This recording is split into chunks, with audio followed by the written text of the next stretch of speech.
First submission I learned no-gi that I could actually pull off would be a far side arm bar. Alright? Super basic. Alright? Especially because you have all these guys, and this underhook on this side, he's got this on this side, everything's doing well. I want to fight for this underhook. Whenever I get this underhook, I have a better option, right? So, in order for me to fight for this underhook, I want to do a couple things. One, if I get shoulder pressure, great.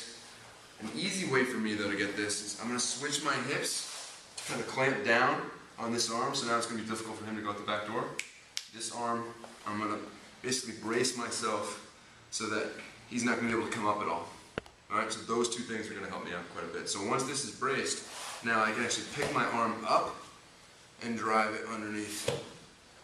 Once I have this arm, right, underneath, I don't want it to come back in front of my face. So I want to get it nice and tight. Okay, once I'm here, I'm going to pull and sink all my weight. Alright, holding his bicep, sinking all my weight right through his body. Alright, now a lot of guys, when they go for this next one, they'll go for it really fast, right? Which can be effective. The problem is when I go for the move really fast, I lose the tightness. Right?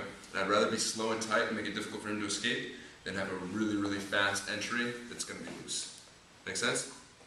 Alright, so from here, I keep my weight on his belly, still holding his arm nice and tight. Pop, right to here. So, up. And I want to bring this leg all the way around. Notice my weight is still going through his midsection. I want my knee to go to his hip. My foot is going to go underneath the shoulder. Right here. So when I land, I need the foot underneath his shoulder, knee by the hip. Alright? This is going to make it difficult, so even if I don't have good control of his arm, he's not going to be able to turn into me now and get his arm out. Alright? That's not going to work. The only escape you can really do effectively from here is going to be the hitchhiker escape. So once I'm here, nice and tight. When I sit back, my knee comes up. Alright? And I know that he wants to do the hitchhiker, so as I sit back, he starts to hitchhiker, my other hand comes around and grabs and brings it back. So then I can flip it nice and tight. On the other side. Let's go right from catching the arm is fine. Alright?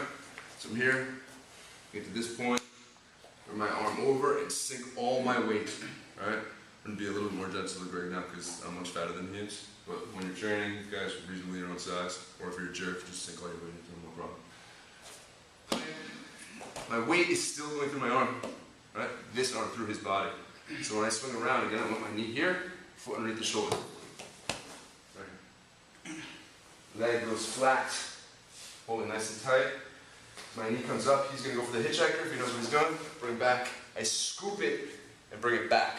So I have counteracting forces, right? One going this way, one going this way. Makes sense?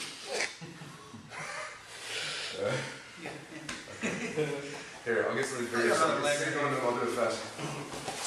Again, even when I do it faster, it's not all about speed, right? It's fine. So we go here.